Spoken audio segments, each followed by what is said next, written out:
Now, the stories coming out of Los Angeles are simply heartbreaking. Tonight, we're learning of a homeowner who watched his home burn from his Tesla parked in the street. ABC 7 News reporter J.R. Stone spoke with that homeowner and an expert who says we need better long-term fire planning going forward. This is the Barrow family of Pacific Palisades. Their home went from looking like this to unrecognizable, destroyed by the Palisades fire this past week. James Barrow's wife, Christina, may have been one of the first to see smoke. She then made her two daughters' schools aware, took the two out of school, and evacuated. That was at 10:30 a.m. on Tuesday. And by 8:30 p.m., our house was burned to the ground. Perhaps hardest of all, James had just arrived at the CES Tech Conference in Las Vegas. As he worked to get home, he turned on the cameras to his Tesla that was parked outside their home.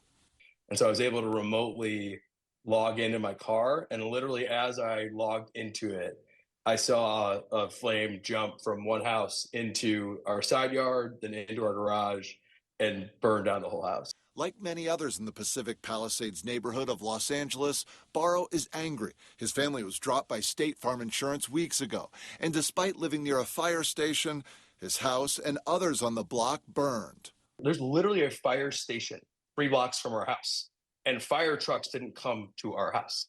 So, obviously there are things that could have, I'm sure there's a variety of things that could have been last lines of defense. There was no first line of defense.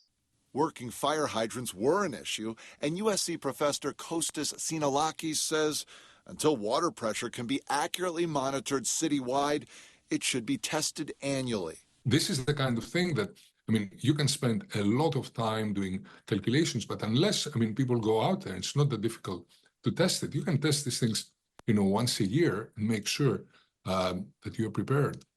James says it's the water issue, lack of warning systems, and lack of information that anger him. It's beyond there being a high fire zone. Right? This was a series of compounding mistakes that have gotten to a point that is beyond comprehension. Sinolakis says this isn't just a Los Angeles problem. I think going forward, we need to work better, at all levels, at the federal level, at the state level, at the local level. Barrow does say his family is safe. It's just tough. My 5-year-old literally will go into fits of I just want to go home. And I totally get it. I do too. But we have a suitcase of stuff. That's all we got. So it's just crazy. J.R. Stone, ABC 7 News.